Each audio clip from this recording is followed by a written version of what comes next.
la depresión mayor. El nombre ya parece complejo, doctor, pero me gustaría que partiera, no sé, hablando, si le parece, qué es la depresión en sí. ¿Cómo, qué es? ¿Qué es que a una persona le afecte? Hay varios tipos de depresión, tengo entendido, ¿no? Yo no soy el doctor, Así pero es. uno ha No, no, pero sabido está ahí muy bien, pues. Es la depresión periodista. en, la depresión endógena, que la depresión posparto, que la depresión aquí. ¿Qué es Excelente, la depresión? excelente manera de comenzar. Primero partiendo de que existen muchos nombres, muchas formas de depresión. Así que hay una confusión ahí, ¿ya? Una confusión que incluso yo creo que la psiquiatría como disciplina aún no ha resuelto adecuadamente, ¿ya? Entre otras cosas porque todavía hay mucho que no sabemos de las enfermedades que causan depresión, ¿ya? Porque la depresión es un síndrome, es como el síndrome febril, el síndrome diarreico, el síndrome bronquial obstructivo, ¿ya? El síndrome de abdomen agudo, ¿ya? Son síntomas o conjuntos de síntomas que suelen darse juntos, ¿ya? Por ejemplo, él puede hablar del síndrome bronquial obstructivo. Un niño, un joven, un adulto joven, un adulto mayor, que de pronto empieza a sentir que le cuesta respirar, que se le cierra el pecho, eh,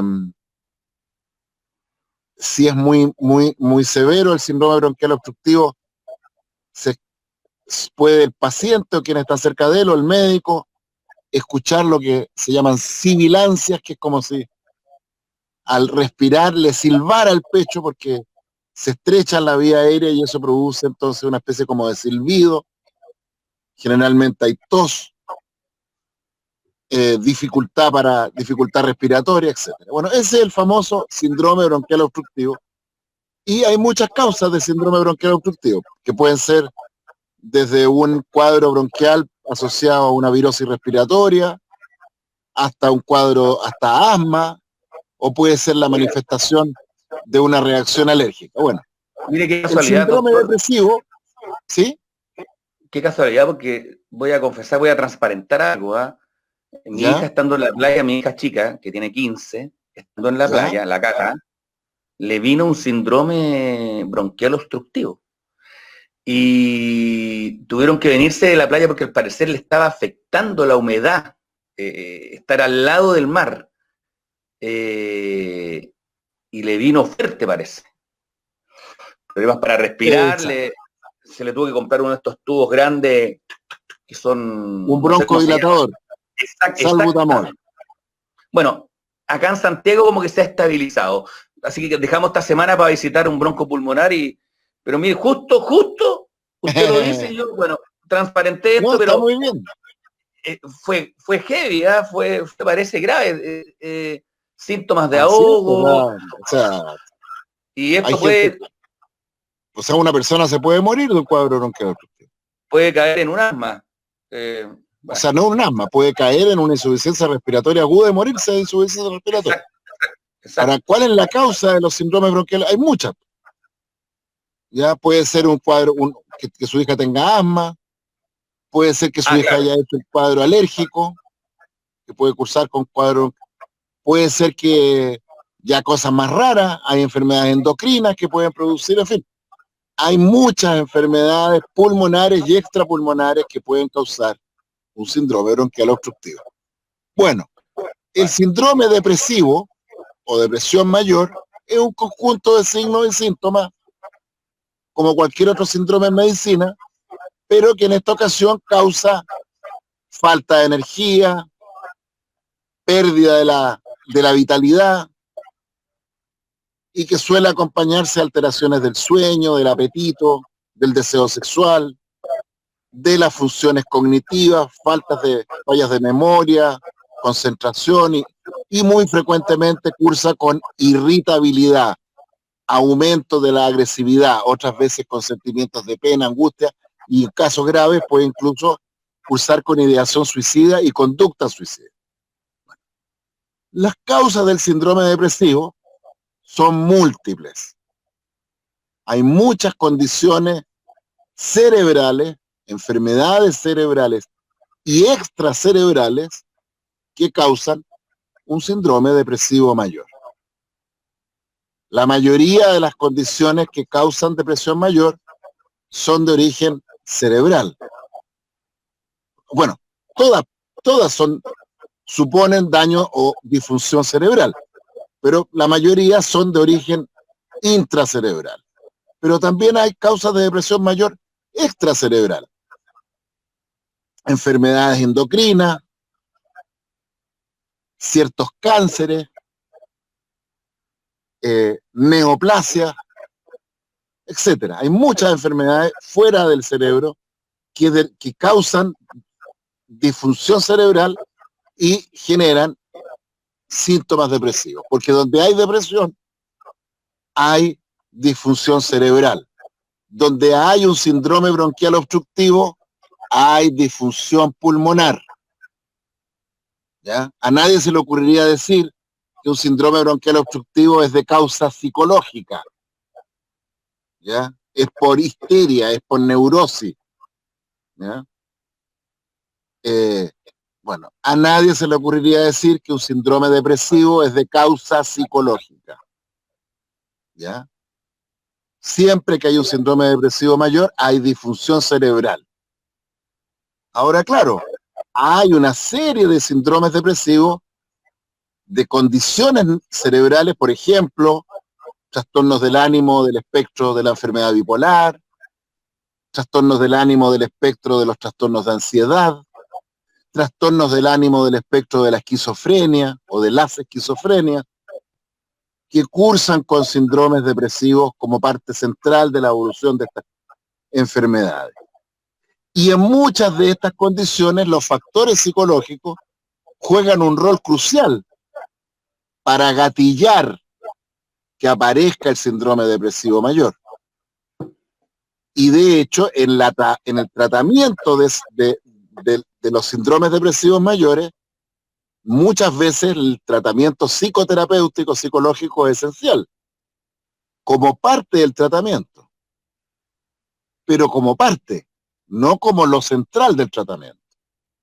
Porque donde hay un síndrome depresivo mayor y hay disfunción cerebral, sea de origen intracerebral o extracerebral, hay que tratar con medicamentos, fármacos, psicofármacos y a veces en casos muy graves, incluso terapia electroconvulsiva. El vilipendiado electroshock, ¿ya? Que goza de tan mala fama entre los pacientes y sobre todo en los medios de comunicación, pero que la verdad es que sigue siendo en todo el mundo, en los países más desarrollados, la terapia electroconvulsiva sigue siendo la primera opción para el tratamiento de cuadros depresivos graves, sobre todo en adultos mayores. En fin, yo quiero dedicar este programa, este capítulo de hoy, a una paciente que vi ayer por videollamada, para que sea imposible dar con quién es la paciente. Voy a decir solamente que su nombre de pila empieza con L y que vive en provincia. Y voy a decir además que es una mujer que es una tremenda emprendedora. De hecho, por eso que no voy a dar más datos, porque podría ser fácil de identificar si dijera algunas cosas de ella. Pero es una mujer tremendamente energética, que ha sido capaz de desplegar su talento creativo y empresarial en una serie de áreas muy importantes en la región donde ella vive. Y como buena emprendedora y energética que es, y acostumbrada por el producto del drive que tiene, de esa energía extraordinaria que ha tenido, que la ha acompañado desde muy niña, de joven, ella jamás imaginó que existía algo que se llama depresión mayor. Porque como producto de lo energética que es, para ella la depresión no existe. Para ella todo depende de su voluntad, de su energía. Toda su vida ha estado construida en buena medida sobre la base de su tremenda vitalidad y energía. De hecho, ella tiene lo que los psiquiatras antiguos llamaban el temperamento hipertímico, que no es una enfermedad, es un temperamento. Así como hay gente que tiene temperamentos melancólicos o más ansiosos, o temperamentos que hacen a algunas personas ser más introvertidos. Bueno, ella tenía o tiene un temperamento que la hace ser más extrovertida, más energética, más creativa, hiperactiva. Muchas de las personas con este temperamento son catalogados como niños con déficit atencional cuando son chicos. Porque como son más prendidos, más energéticos, el setting habitual de la sala de clase los aburre, ¿ya? Necesitan estar estimulándose con más intensidad, tienen una mente mucho más inquieta, ¿ya? Entonces muchos de estos niños o niñas pasan como déficit atencional, y de hecho muchos de ellos tienen déficit atencional, les cuesta focalizarse en tareas más con menos estímulos, que son más tediosas, que requieren más disciplina, etc. ¿Ya? Y bueno, y ella como buena hipertímica que es, desde chica, de poco dormir, me llama las pulgas, irritable, ¿eh? Y ocurre entonces que hace... bueno, el motivo de consulta es que producto de la pandemia, el emprendimiento que ella tiene en su región está vinculado al turismo. Y con la pandemia se acabó el turismo. Claro. Y entonces se paró. Está parada desde marzo, o antes incluso. Entonces se quedó sin su actividad laboral que siempre ha tenido. Más encima, todos sus hijos, que ya son grandes ya, en el contexto de la pandemia volvieron a la casa.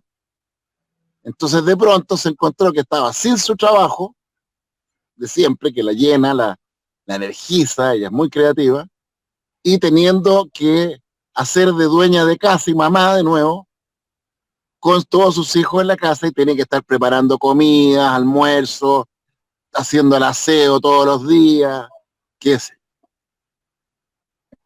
Y agreguemos a eso que tiene que cuidar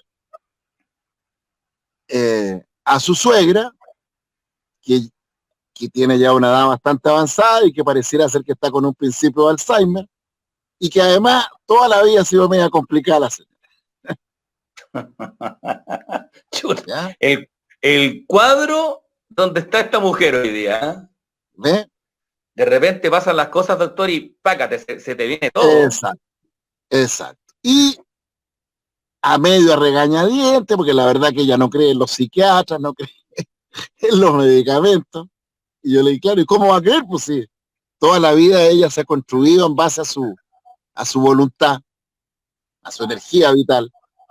Entonces, para una persona así aceptar que hay algo que ocurre con sus emociones, que no es capaz de controlar, es muy difícil de asimilar esa idea, porque claro, va contra toda lo que ha sido su experiencia vital.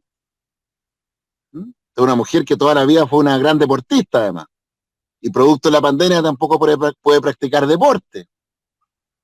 claro. Entonces, realmente, yo le decía, usted está viviendo la tormenta perfecta. ¿Ya?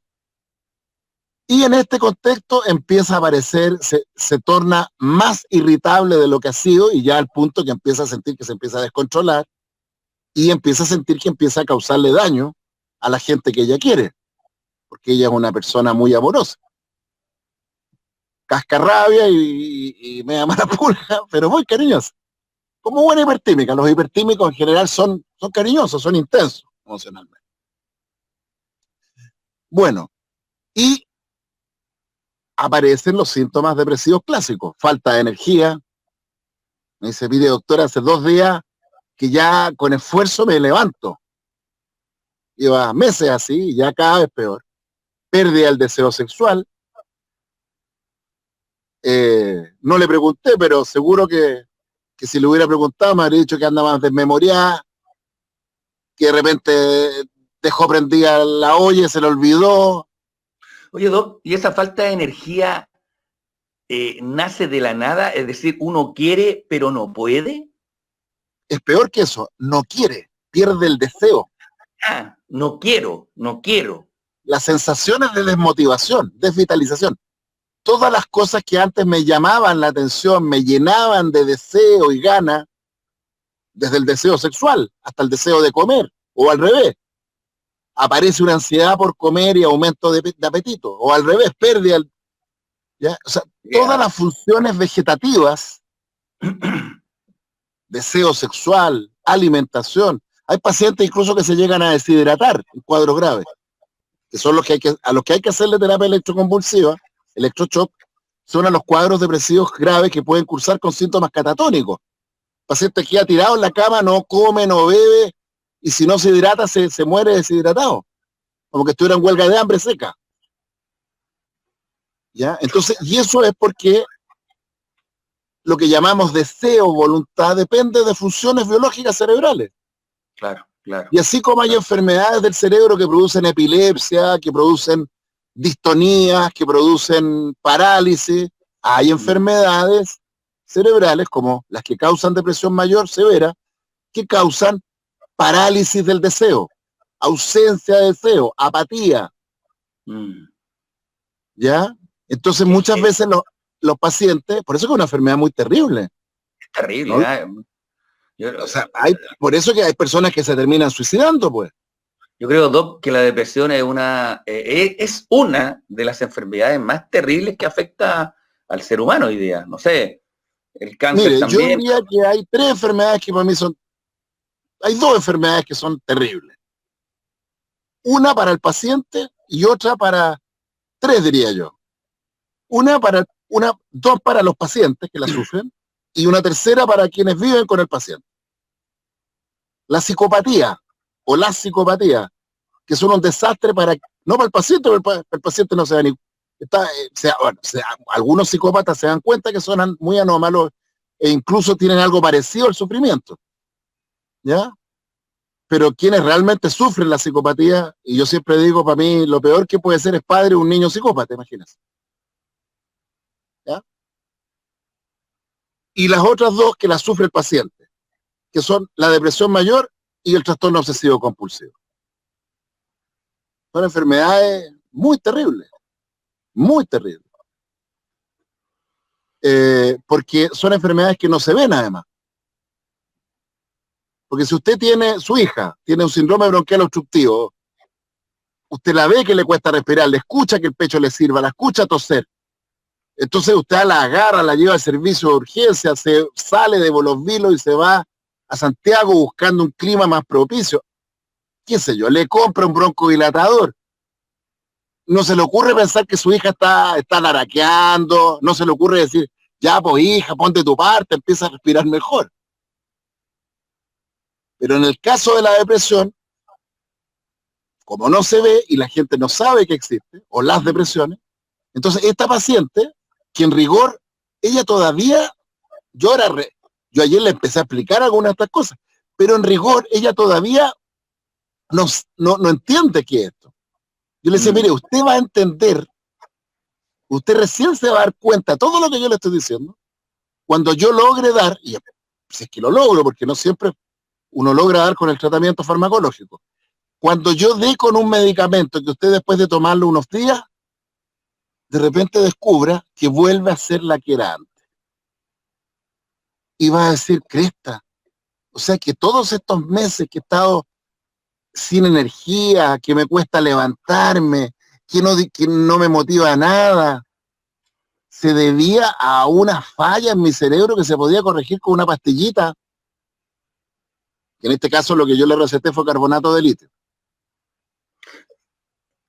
Oye, O sea, en ese momento, recién ahí, esa paciente va a empezar a acercarse a entender lo que realmente es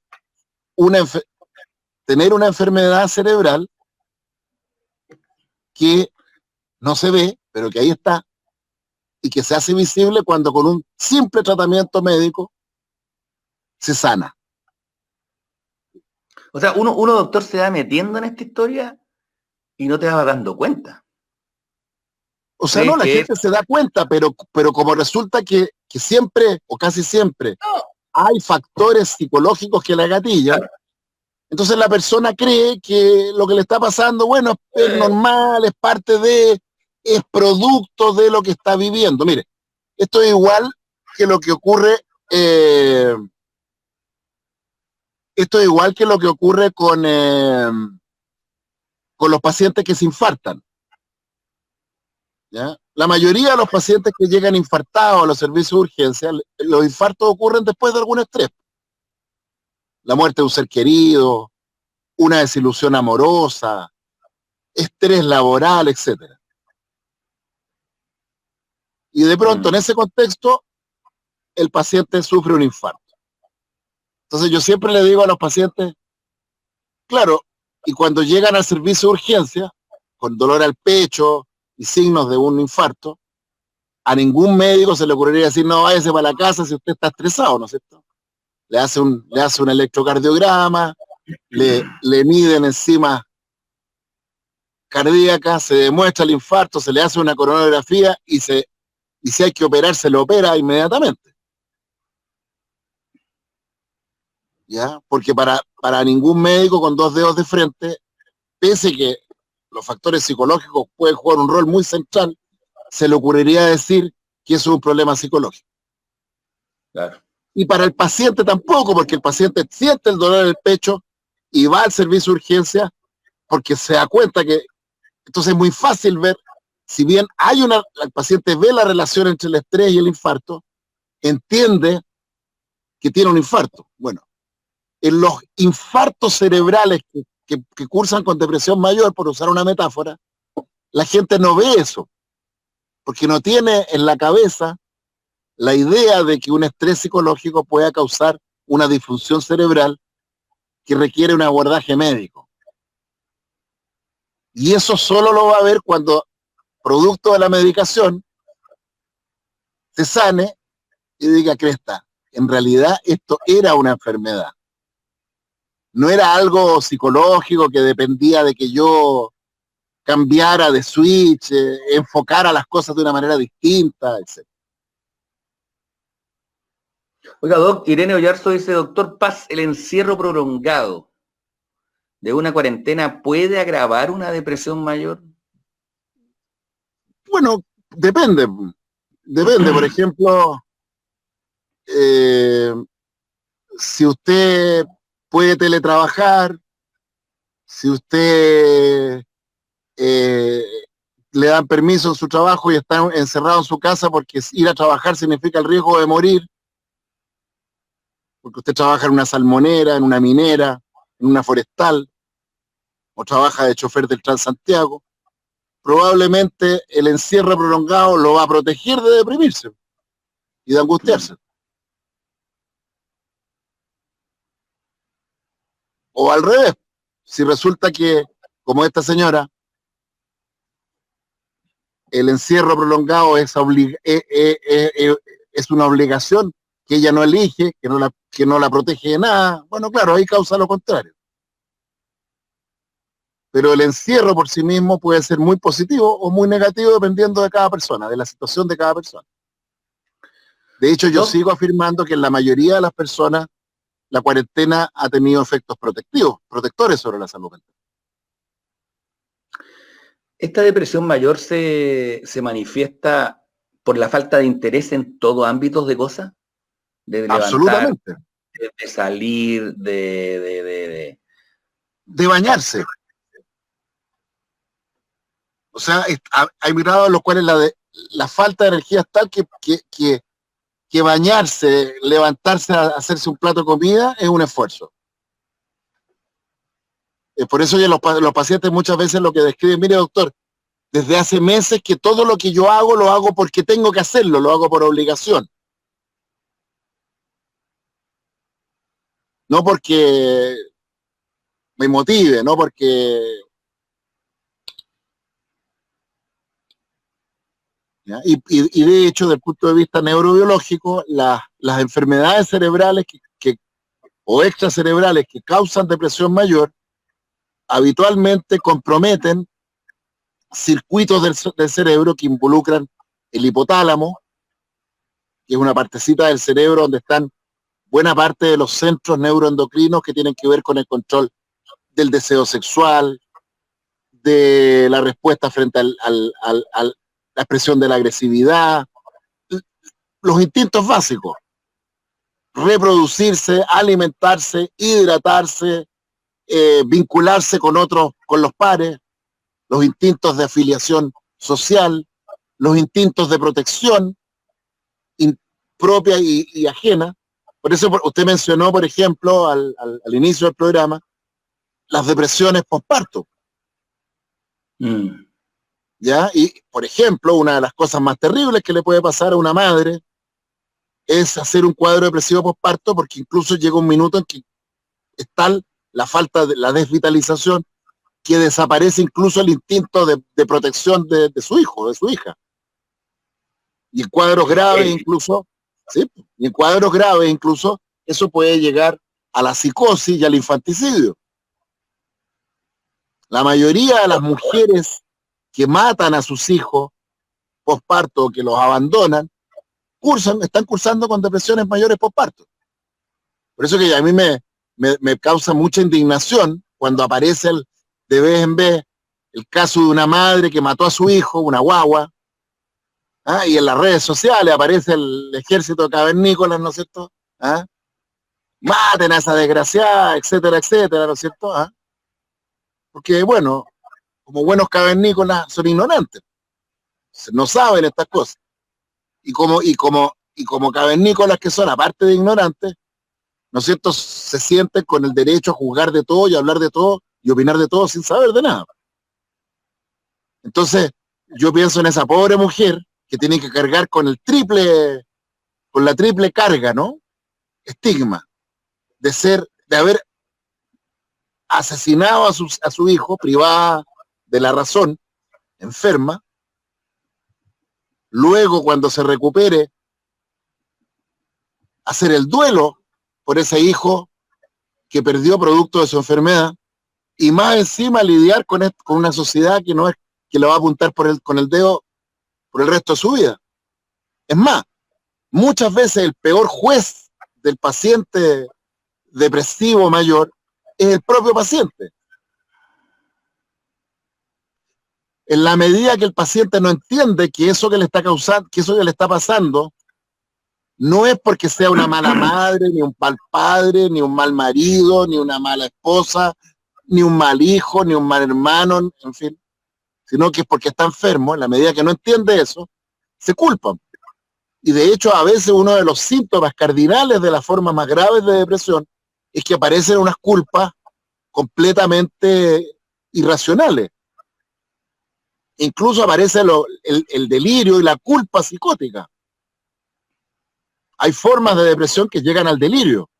Y el paciente en estas cosas culposas empieza a creer que es culpable de la pandemia.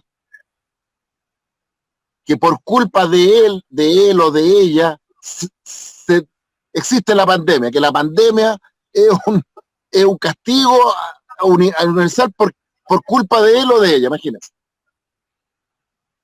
A ese extremo pueden llegar los cuadros depresivos mayores. Mire, la Irene Oyarzo está interesada, ella tiene un hijo autista, dice, ¿los niños autistas pueden entrar en una depresión? ¿Cómo lo puedo detectar y ver, doctor? Yo le agradezco infinitamente su pregunta, Irene Oyarzo. Infinitamente. Mire, no sabe la cantidad de pacientes que yo tengo con trastornos del neurodesarrollo. Yo soy psiquiatra Yo me formé como psiquiatra de adultos en el hospital psiquiátrico, en el Instituto Horvitz. Luego me subespecialicé en psiquiatría forense en el departamento de psiquiatría forense del Horvitz. Luego me fui a hacer una subespecialización en neurociencias clínicas en Nuevo México, en Albuquerque. Estuve 5 años haciendo un postdoctorado en neurociencia. Me volví a Chile y a poco andar me fui a trabajar al Hospital Calvo Maquena, donde me subespecialicé en psiquiatría infanto-juvenil. Y así que tengo harto, he estudiado mucho, he pasado toda mi vida estudiando. Y de hecho, a propósito de eso, de esta competencia en neurociencia, psiquiatría adulta y psiquiatría infanto-juvenil, el año 2010 por ahí, me invitaron a hacerme cargo de lo que iba a ser la creación de la primera unidad especializada en hospitalizar a jóvenes y adultos con trastornos del neurodesarrollo.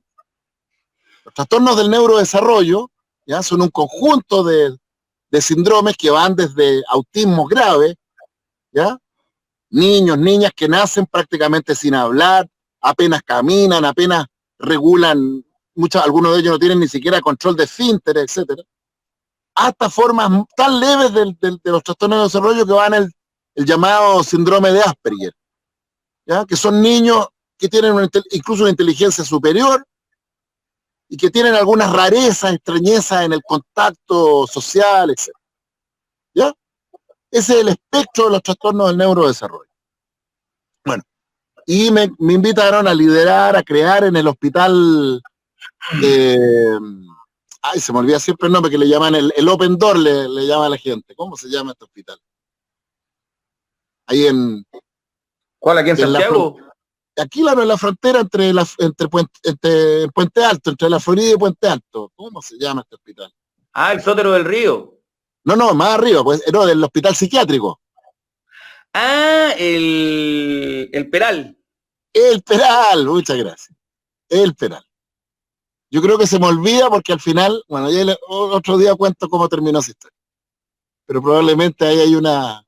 Oiga, usted nos podría hablar un día, doctor, de cómo son estos centros hospitalarios psiquiátricos. ¿Ayudan o no ayudan a los pacientes? Por ejemplo, duda. El Peral es un buen centro de salud mental, el que está, por ejemplo, absolutamente, acá en la fe de ello. Mira, pero podríamos profundizarlo un día. Si no, tenemos que hablar de eso, el estigma, pero quiero terminar la idea con responderle.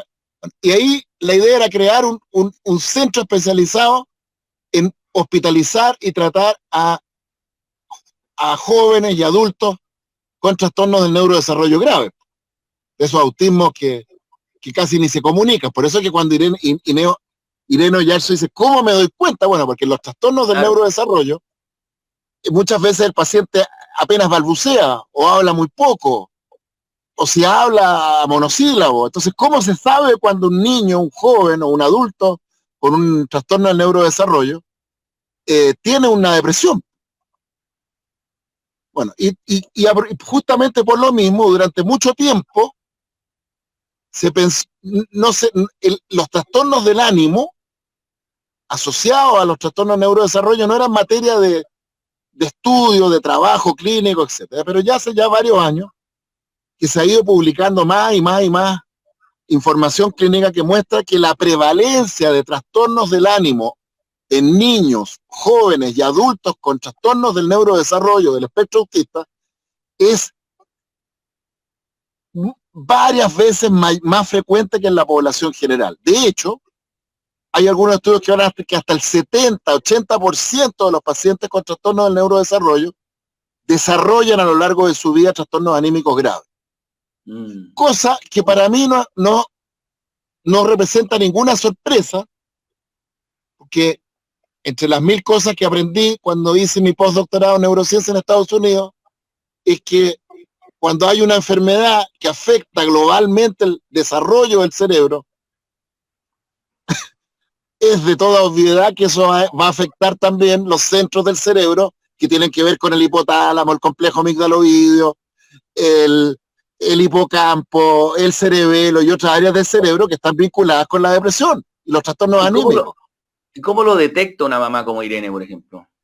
Bueno, y ahí la clave está en lo que explicamos de cuáles son las áreas del cerebro más afectadas por esta condición. Pues, ¿cuáles son?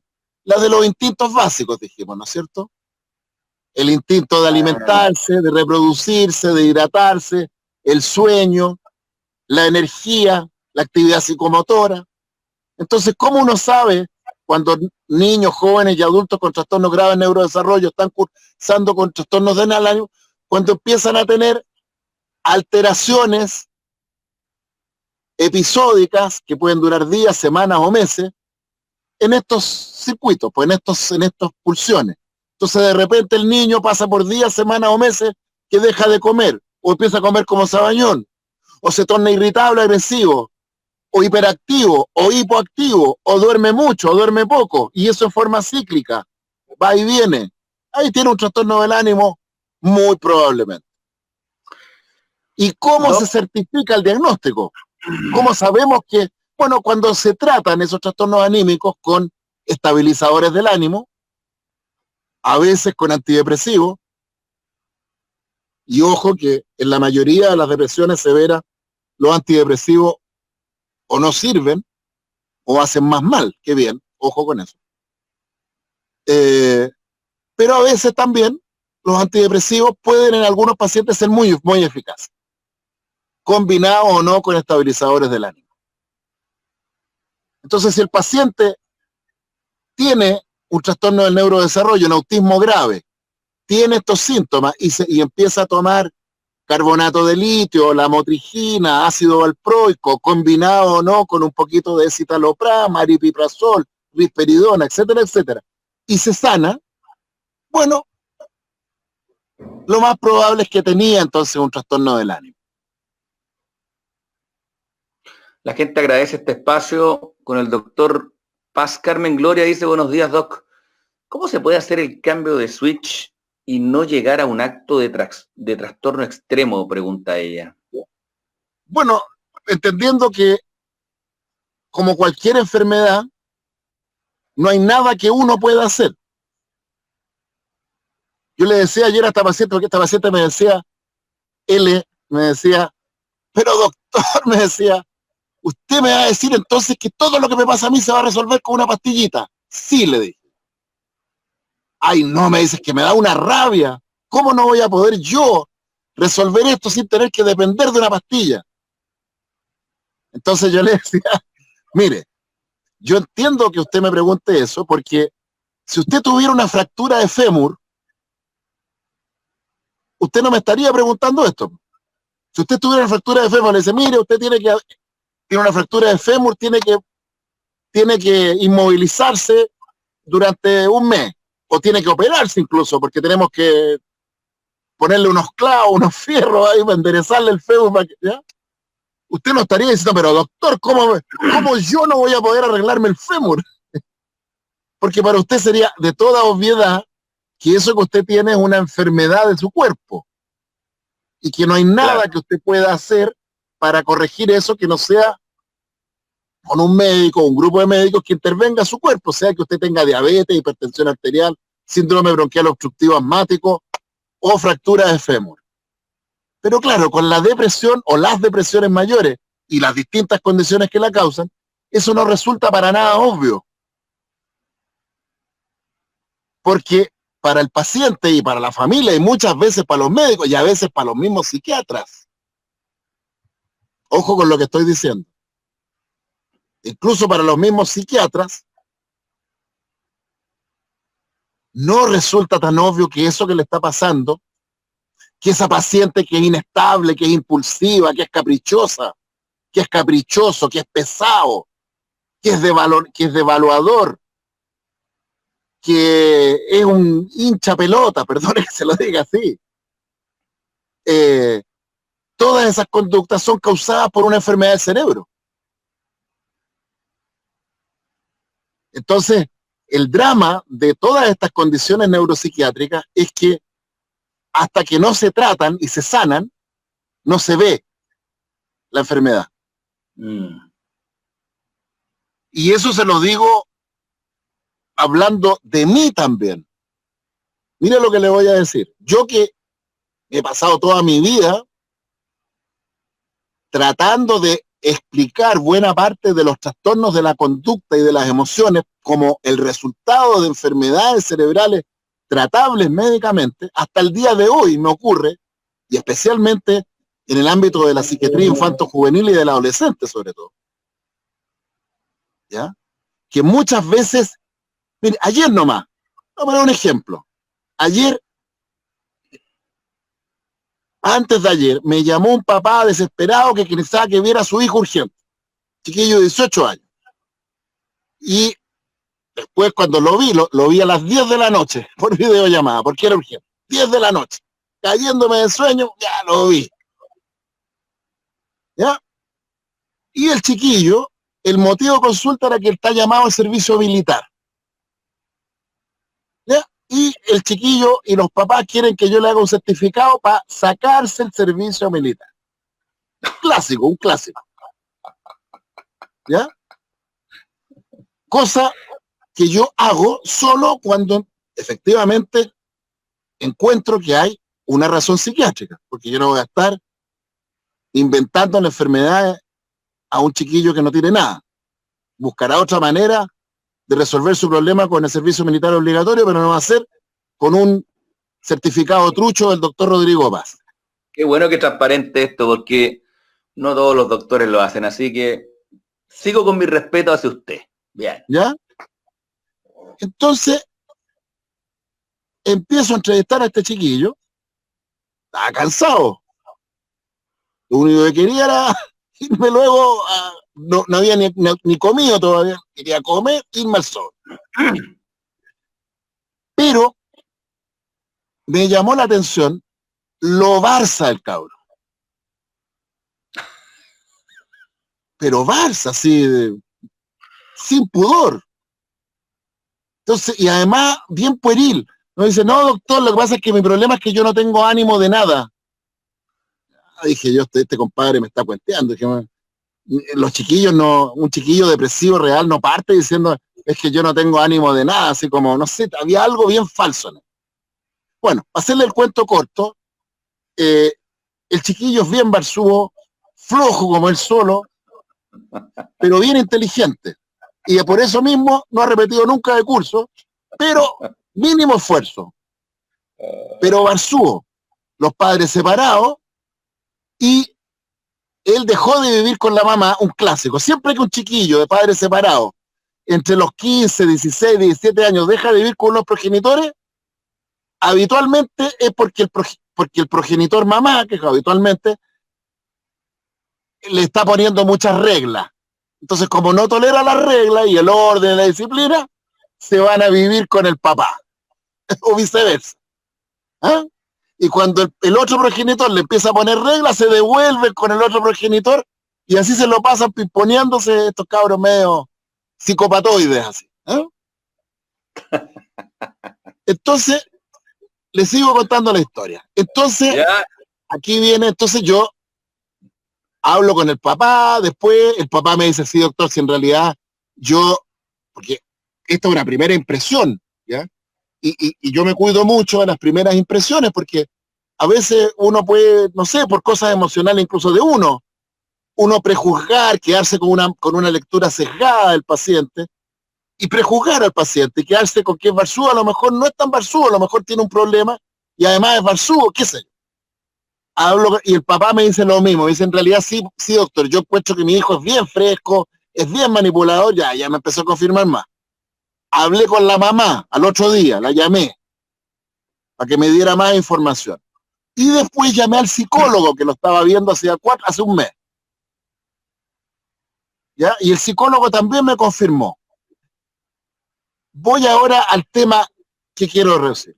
¿Qué tiene este crío? ¿Es simplemente un cabro medio barzúo, nomás flojo, como buena parte de la generación millennial, ¿no es cierto?, que tienen esta característica que son del mínimo esfuerzo y todo eso?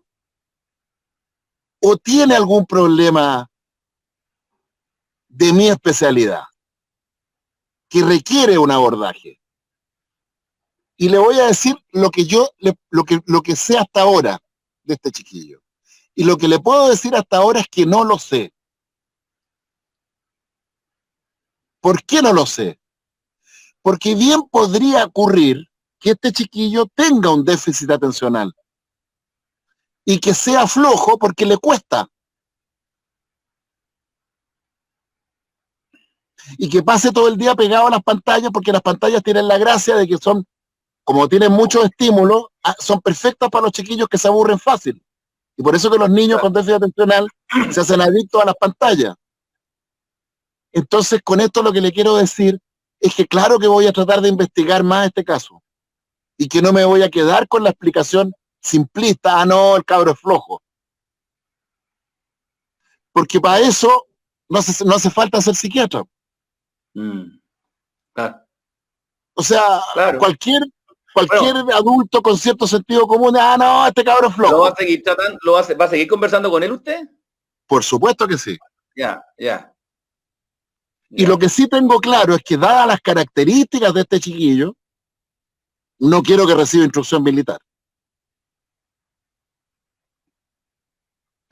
Porque sea que sea medio psicopatoide, o sea que tenga un déficit atencional y dificultades emocionales y padres separados, bla, bla, bla, yo no quiero que alguien así acceda a instrucción militar. Clarito. Creo que no es bueno. ¿Ah? Oiga, no digo, está clarito usted. Ya tiene su ¿Ya? pensamiento independiente de lo que pueda pasar con este muchacho a futuro, digamos, y siguiendo y siguiendo en la conversa con él, con su estudio, ¿no? Exacto. Y sobre todo, ¿por qué? Porque a lo mejor este chiquillo con algún medicamento que mejore su capacidad de regulación emocional, a lo mejor capaz que funcione. Claro. Y a lo mejor no. A lo mejor resulta que termino probando con él 80.000 remedios de los que usamos para tratar a chiquillos con estas características y ninguno le cambia nada y finalmente era pura flojera nomás. Exactamente. Pero no lo Doctor, sé.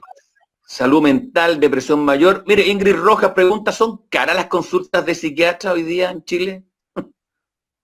Bueno, eso supongo que la pregunta va apuntando al hecho que ya todos sabemos de que hoy día la salud mental es de alto costo, hay pocos psiquiatras y los pocos que hay, en general, la calidad de la atención no es de la mejor, ¿ya? Por eso se agradece este espacio, la gente lo agradece, Porque Irene Oyarzo, Pablo Salinas, Angélica María Contardo, Pía Lorca. ¿Qué significa tener un estrés severo, por ejemplo? Pregunta Pía Lorca, Doc. sí, déjeme, voy a ver el tiro, pero quiero terminar la idea de por qué es tan complejo porque ya, a La propósito de consulta. este mismo caso, este caso de este chiquillo, que podría ser algo simple, uno podría decir, bueno, pero resulta que no es tan simple. Yo necesito trabajar con un buen psicólogo en este caso. Me encantaría, si hubiera recursos, que este chiquillo se le hiciera una evaluación neuropsicológica, con test de función neurocognitiva fino. Hoy día un test de evaluación neuropsicológica en manos de un neurólogo o un neuropsicólogo experto cuesta 80, 100 mil pesos. Un buen psicoterapeuta para infanto juvenil, lo mínimo que va a cobrar son 25 mil pesos por sesión. ¿Ya? Entonces, claro que es de alto costo eh, en, trabajar en equipo estos casos. Pía Y, Lorca, Doc. ¿sí? ¿Qué significa tener un estrés severo? ¿Por qué llegamos a ese estado? Bueno, nadie tiene un estrés severo. El estrés severo es una cosa que nos ocurre. Y de hecho, hace años atrás, un investigador llamado Holmes desarrolló una escala de estrés, donde de hecho desconozco, para serle franco, la metodología usada para hacer esta estandarización.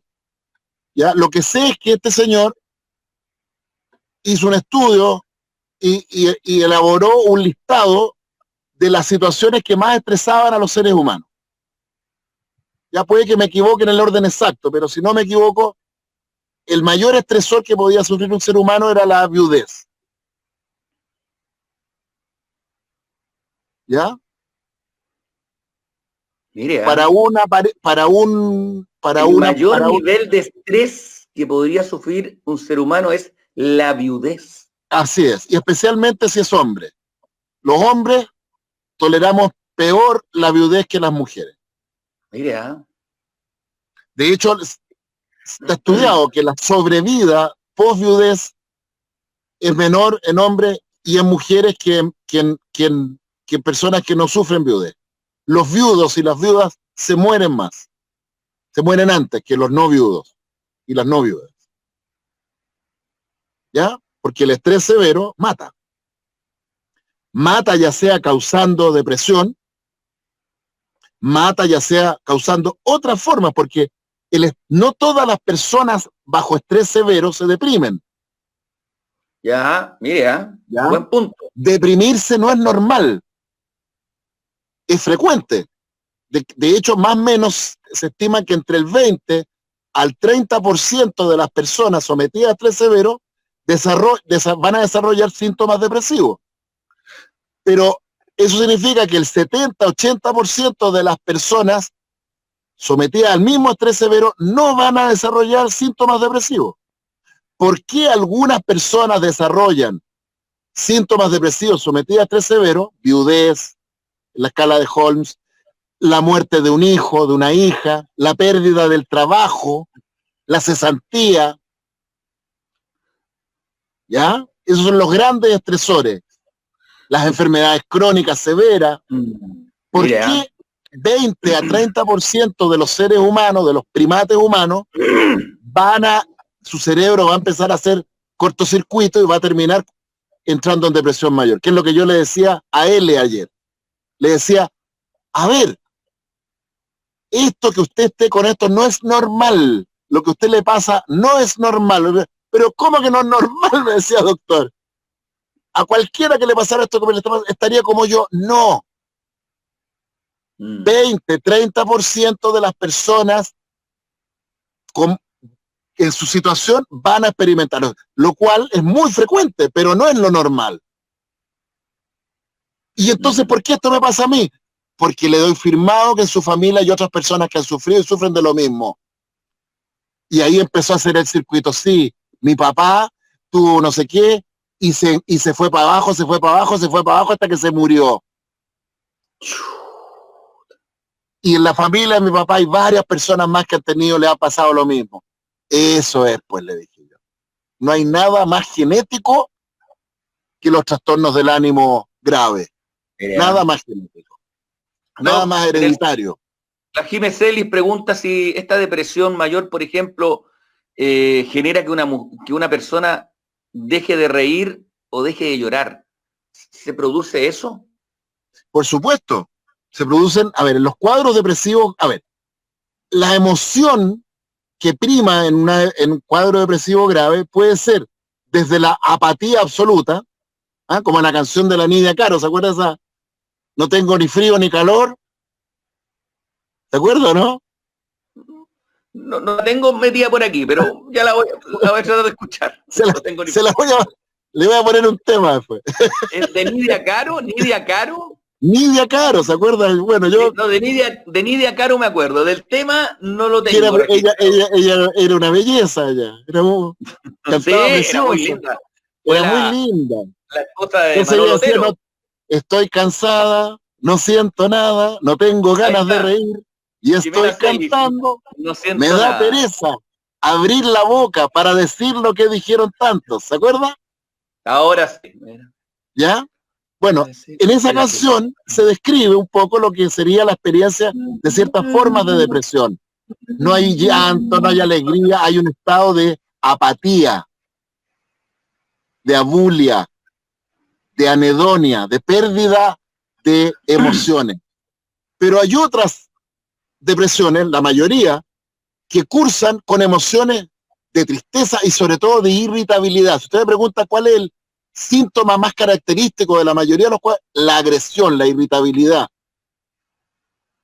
Y por eso es que cada vez que hay violencia de pareja, violencia en el cuidado de un hijo, de una hija, violencia en el mundo laboral, un jefe que es insoportable, que maltrata a sus trabajadores, hay que sospechar que esa persona está cursando con un cuadro depresivo.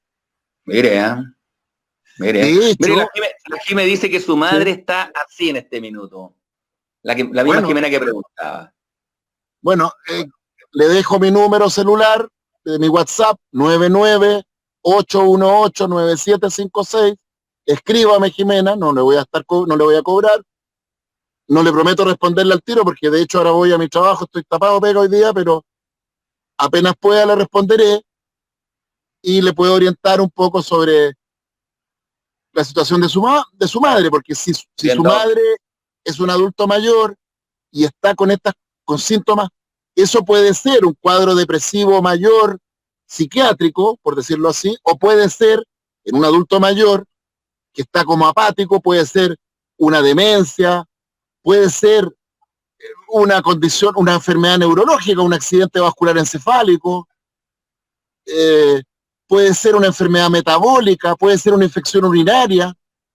En los adultos mayores a veces una infección urinaria tan simple puede generar, ¿no es cierto?, cuadros de apatía, de abulia, alteraciones, y se resuelven no tomando un antidepresivo o un estabilizador del ánimo, sino tomando un antibiótico, mire.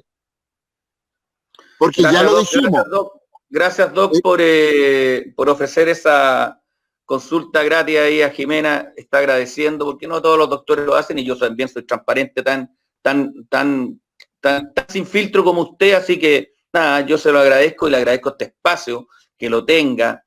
Los profesionales no están ni ahí con la gente, con tratar de ayudar. Este es un espacio que hoy día ha tenido un promedio de muy buena sintonía. No tenemos 500 conectados, ni mucho menos, pero no me interesa. Me interesa que los que están conectados por lo menos sientan y reciban la información que usted le está entregando. Ahí está la Meseli, dice, doctor, en serio se lo agradezco. Hay gente que está pidiendo que usted repita su número, por favor, Daniel Utreras. La Jiménez también. Sí, el 9, el teléfono. Lo repito, es el más 569 9818-9756. Mire, la Ingrid Rojas dice, eso, mi hijo se trató de quitar la vida, necesito ayuda. Uf. Bueno, a ver, interesante el tema de las conductas suicidales en niños y adolescentes, es un temazo ese, hay varias condiciones que pueden producir eso. Algunas en las cuales el tratamiento farmacológico es central, en otras lo farmacológico y lo psicoterapéutico, y hay otras en las cuales lo psicoterapéutico es más importante incluso. ¿Ya? Un grupo de adolescentes que realiza gestos suicidas, a veces también lo puede hacer como una manera de manipular, de controlar el entorno. ¿Ah? Si no hacen lo que yo quiero, me voy a suicidar. ¿Ya? Y ese es un temazo muy complejo porque que todo lo que se llama, se ha denominado el mundo de los pacientes borderline o limítrofes o fronterizos, ¿no? Pacientes con trastornos graves de la personalidad que usan la amenaza del suicidio como una manera de controlar su entorno. Y lo complejo de esos casos, que son muy complejos, es que muchas veces además tienen trastornos anímicos y además tienen cuadros depresivos severos, pero además tienen estas formas de desregulación emocional y caracterológica que los hace pacientes extraordinariamente difíciles de tratar, ¿ya? Y en esos pacientes donde se requiere trabajar en equipo. Debo un minuto, Doc, que voy a dar su número, lo está viendo la gente, más 569-9818-9756. No sé si está bien, no sé si tiene un 9 de más o de menos ahí, siempre se me olvida eso. 569-9818-9756, ahí está. Ahí está, Doc, revíselo, Fonodoc, más 569-9818-9756. Doc, espectacular el espacio de hoy día, ya lo sabe, estamos todos los domingos junto al doctor Paz. El doctor Paz es el maestro, instruyendo, conversando, dando mensajes en forma clara, sin filtro. Acá no hay filtro, señores. Estaba hablando con las personas verdaderas. Y nada, bueno, ahí está Jacqueline Fuente agradeciendo, Elizabeth Fuensalida, Ingrid Rojas. Me gusta este espacio de salud mental los domingos, cayó de cajón, doctor. Bien, muy buen horario. Porque en el Sí, fondo yo me está decía que el horario que sea un horario bien tempranito, porque yo le... No, tenemos a la gente, doctor, tenemos a la gente que verdaderamente le interesa. Exacto, esa es la idea, ¿ya? Que sea un horario que filtre a personas que de repente andan deambulando las redes sociales para puro de aburridos, tengo la impresión, o por otras motivaciones. Pablo Salinas le manda muchos saludos, doc. Hola Pablo, saludos. Él encontró pega y está mucho mejor, fíjese. Qué Gracias a todos aquí. bueno. Gracias a usted, gracias a la plataforma, gracias al apoyo que le hemos dado en esta plataforma. Ahí está Pablo saliendo adelante. Qué bueno, sí, pues le estaba medio depre andaba también Pablo. Doctor, un gran abrazo, lindo domingo, hablamos en la semana. Quedamos al habla y muchas gracias. Que esté muy bien, Álvaro. Chao. Gracias, Doc, un gran abrazo. Chau, chau. Chao.